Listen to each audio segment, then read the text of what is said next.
To the failure, I said, my voice calm, slicing through the warm garden air like a blade. Who will no longer be paying for your wedding? The laughter died instantly. A single fork clinked against porcelain. My sister's smile collapsed.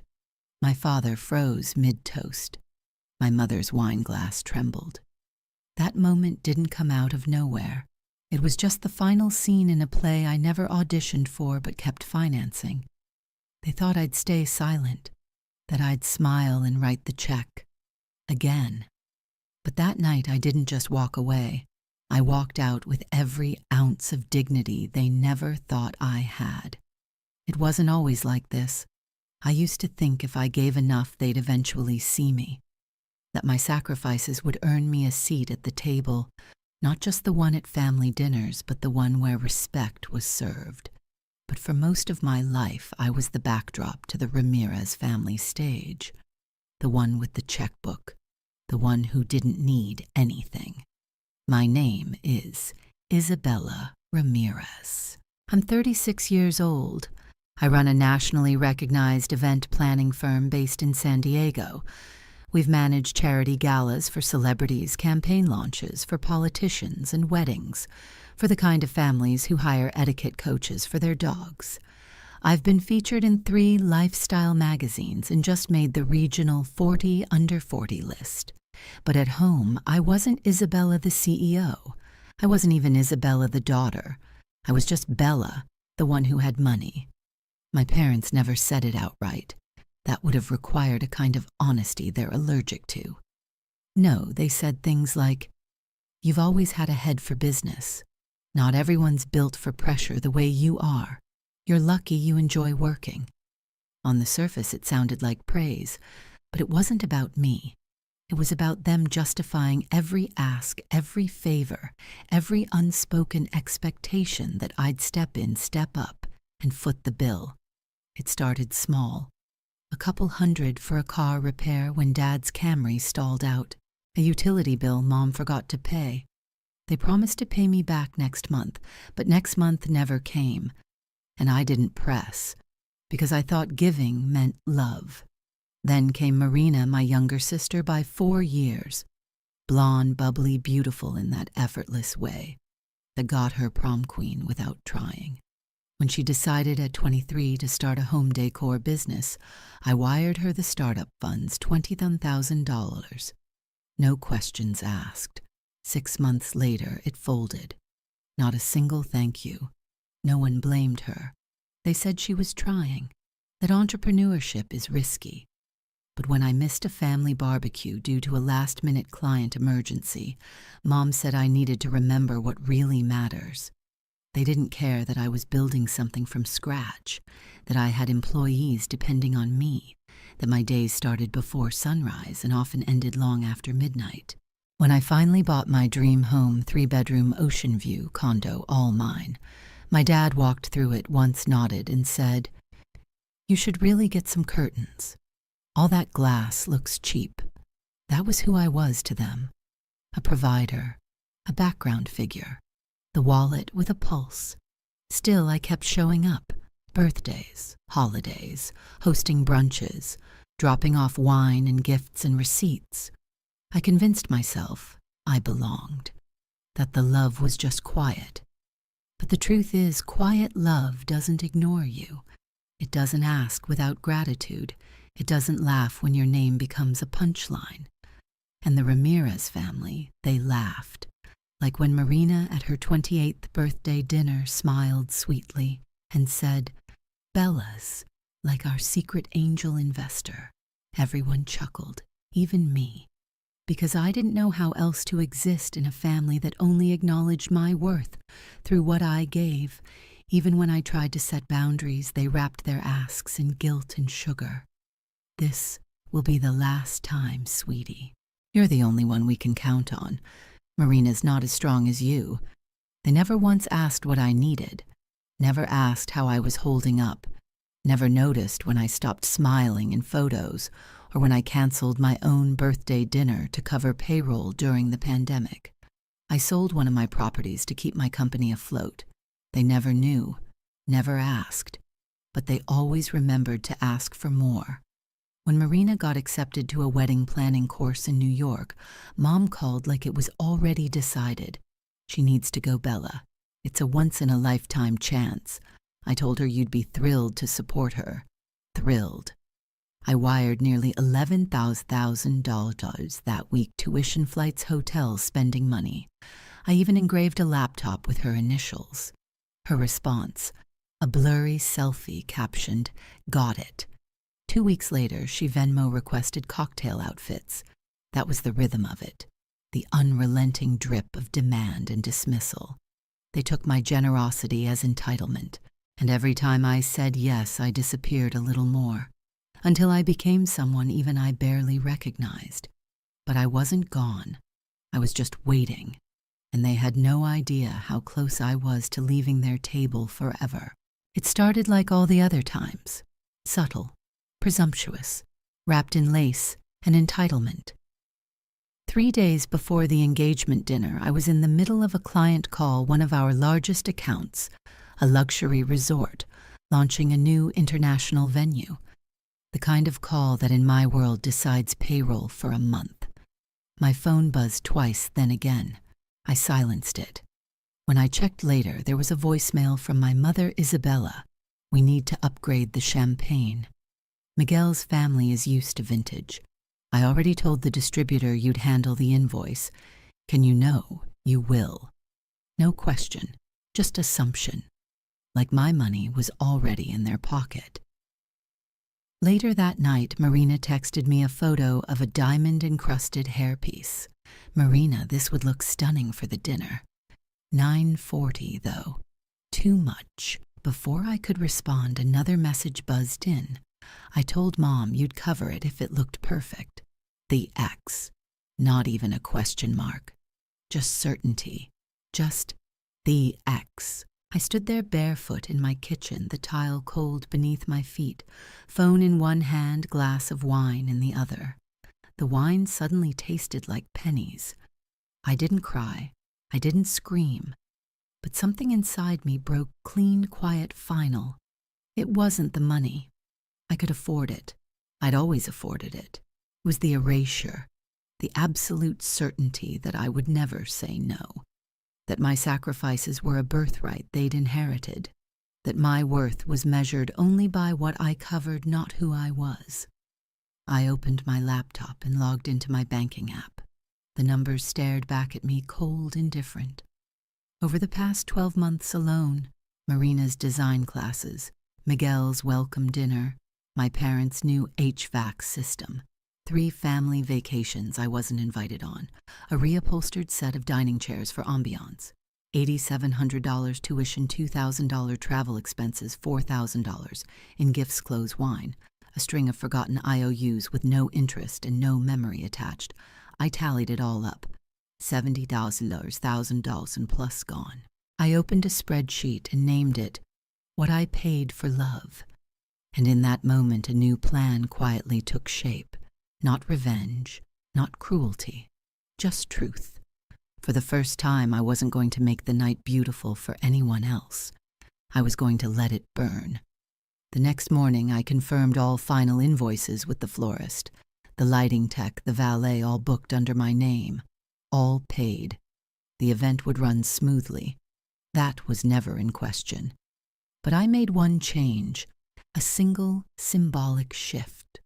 I called the planner and moved my seat from the far end of the table where I usually sat out of frame, out of the spotlight, to the center, directly across from Marina. It was subtle. No one would notice until it mattered, and it would matter. That night, I looked at myself in the mirror. Tailored navy dress, clean lines, no distractions, no apologies. I was done shrinking. They would see me, not the sponsor, not the helper, me, and I would not flinch. The sun dipped low over La Jolla, casting the sky in apricot and gold. My parents' garden had been transformed into something straight from a bridal magazine, string lights, like stars, orchids, in crystal vases, the scent of white roses floating on the breeze. It was flawless, and every flawless detail had my fingerprints, my credit card, and my silence all over it. Servers in white gloves passed hors d'oeuvres on mirrored trays. Miguel's family arrived early, gracious and refined. His father clapped my dad on the back. His mother admired the table settings I had sourced, selected and funded. I stood quietly near the center of the long dining table, the new seating chart folded in my purse, my place card now positioned directly across from Marina. She floated through the garden in a pearl gray gown tailored in Barcelona overnighted to California. A dress I paid for. She looked like a princess. But even princesses forget who built the castle. I watched her flit from guest to guest, flashing that easy, polished smile. And no one knew, none of the guests, not even Miguel, what it took to make this night look effortless. I wasn't waiting for a thank you anymore. I was waiting for the moment. Dinner was served under the pergola candlelight, flickering music, humming wine poured into crystal glasses I rented from a boutique vendor downtown. Everyone complimented the ambiance I created. My mother took credit with a tight-lipped smile. My daughters helped a bit, she said when someone asked who styled the space. Helped. Like I'd carried in folding chairs. I sipped my wine. I didn't correct her. I didn't speak at all, because I knew what was coming. The toasts. My father rose first. He was always the MC at family events, loud, proud, performative.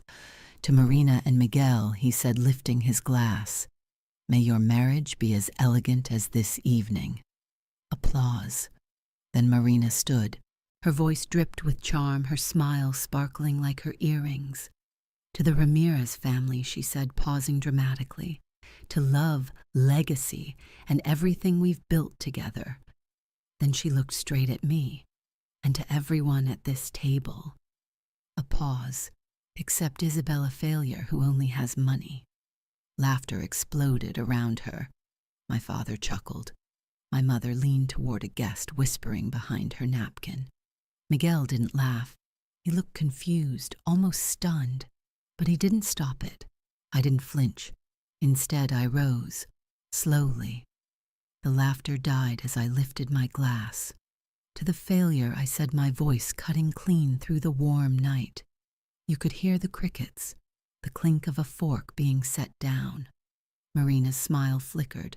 To the failure, I said again, this time louder. Who paid for every flower on this table, every drop of champagne, every fork and napkin and string light? I paused. To the failure who funded Marina's business twice and received nothing but silence in return. My father opened his mouth. I raised a hand. To the failure who covered Dad's dental surgery, who paid for Mom's flights to every specialist she never thanked me for, who covered Miguel's welcome dinner, who sent Marina to New York so she could pose as a wedding designer with someone else's experience and someone else's money. I placed my glass on the table, gently, deliberately, and to the failure I finished, who will no longer be paying for your wedding. Silence, not the respectful kind, the gutted kind, the kind that follows truth bombs. My mother's face drained of color. My father looked away. Marina's mouth moved, but nothing came out. Miguel stared at her like she was a stranger. I stood one last time. Enjoy the evening, I said softly. It's the last one you'll have in my tab. Then I turned and walked away. No shouting, no tears, no dramatic exit music. Just the sound of my heels on the stone path ticking like a metronome, counting down the end of an era. No one followed me. Not that night. Not ever again in the same way. And back in my apartment, barefoot, breathless, and alone, I poured a glass of wine. The same wine I'd served at that dinner. Only this time I drank it for myself, and it had never tasted so right. By the time I woke up the next morning, my phone was already vibrating.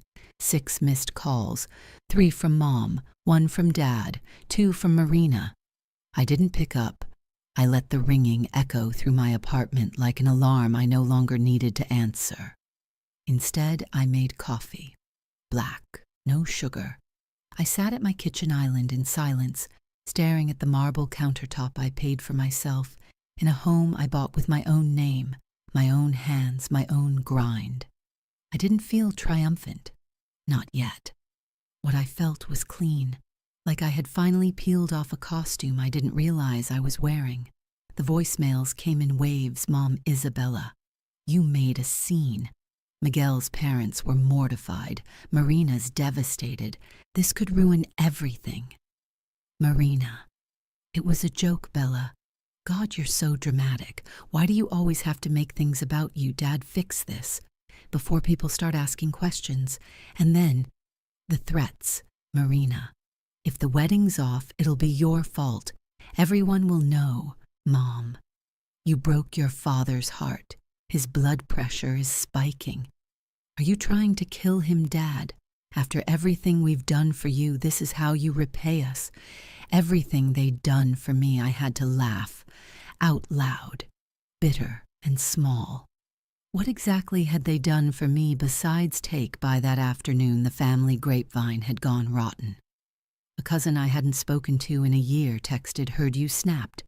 People are saying you embarrassed Marina in front of Miguel's family. No mention of the years I paid for everything they celebrated. No mention of the erasure.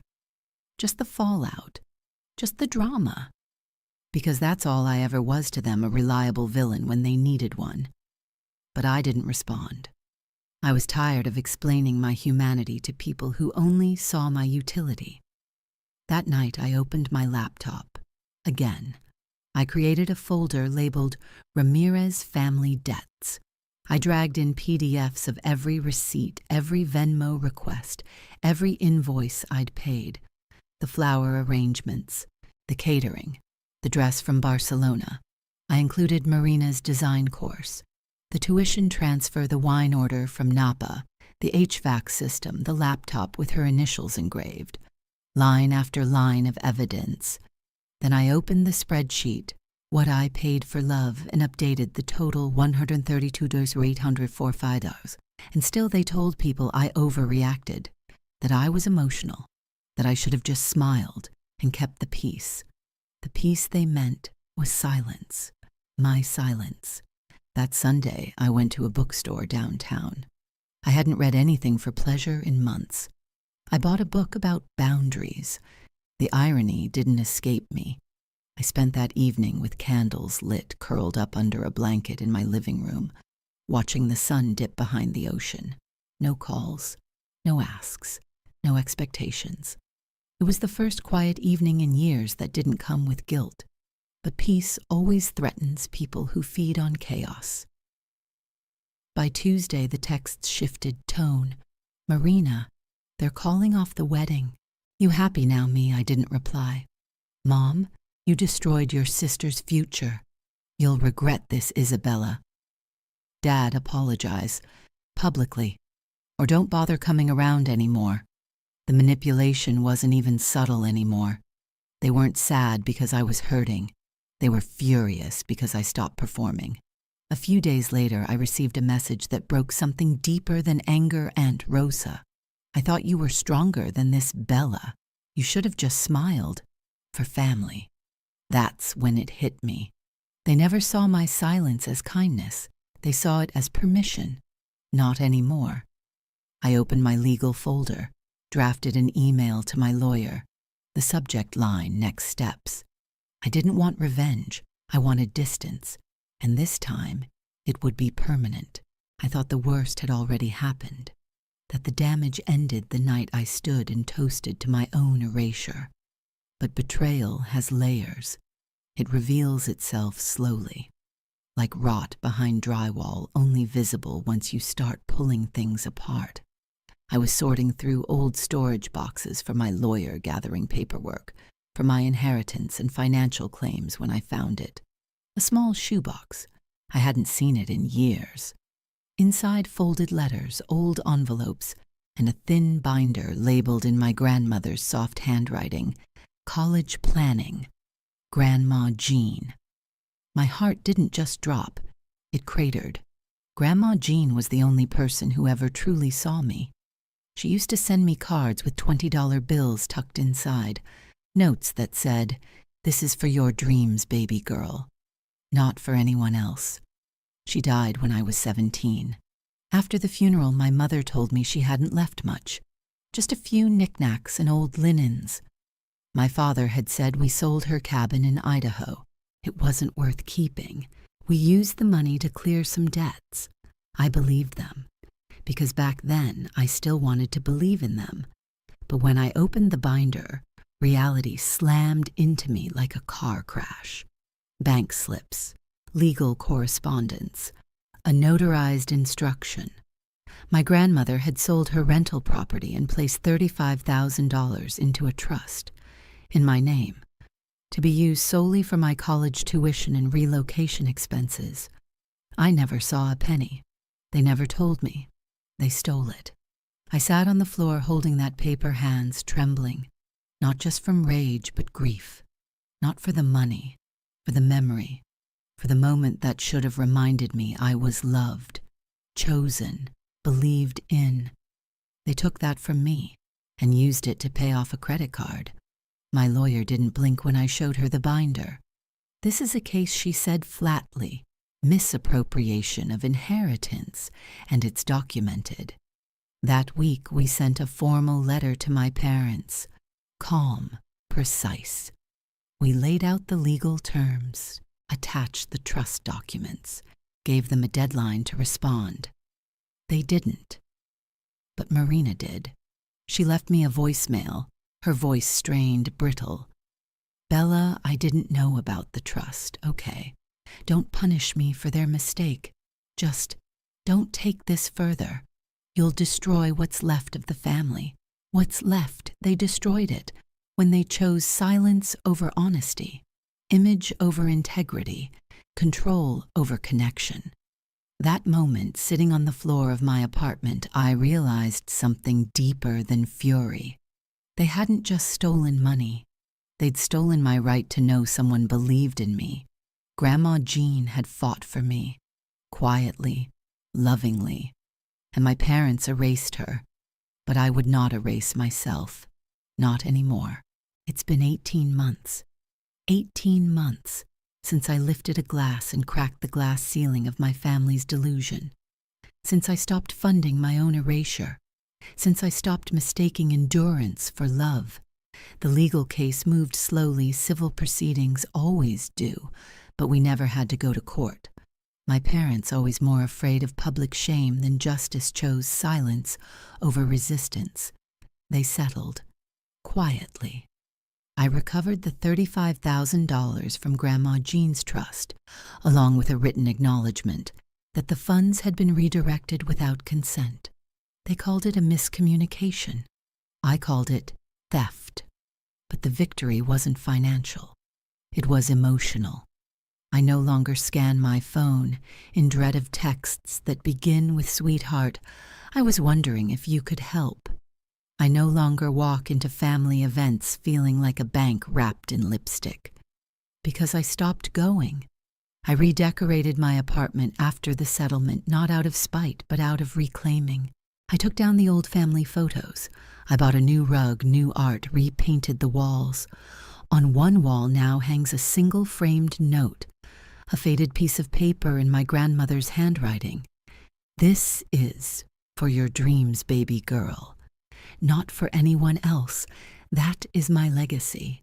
Not what they stole, but what I chose to protect."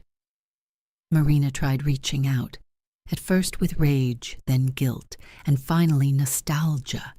"Remember when we made blanket forts in the living room?" she texted once. "You're still my sister." But every "I miss you" came with an attachment. Help with a lease, co-sign a business loan, just a little support while I get back on my feet. Every olive branch had a price tag. I declined all of them. Because my boundary wasn't an episode, it was permanent. My parents still pretend nothing happened. They send out Christmas cards with me cropped out. They tell family I'm just busy with work. Let them. I'm not interested in correcting their fiction anymore. Because here's the truth, I sleep well. I laugh more. My staff says I'm lighter in meetings. Clients notice the clarity. When I stopped pouring my energy into people who fed on me like a resource, I started pouring into people who deserved me, my team, my friends, myself, my business thriving. We've expanded into New York. We've booked 2 international events this year. And I've started seeing someone. His name is Daniel. He's a structural engineer who restores historic buildings. He's grounded kind and the first person who's ever said to me, "You don't have to earn my respect.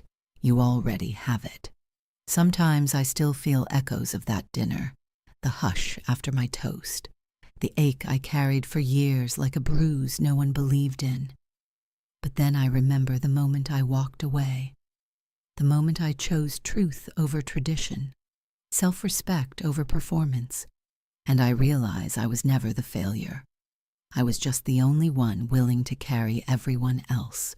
And when I stopped, the entire illusion collapsed. So here's my final toast to the girl who thought love had to be earned, to the woman who learned it never did, to the freedom that didn't come from being loved by the right people, but from loving myself enough to leave the wrong ones. Cheers, Isabella. You saved yourself, and you didn't owe them anything. Have you ever loved people who only loved what you gave them? Drop your story in the comments. And if this hit close to home, hit subscribe. And remember, silence isn't strength unless it ends.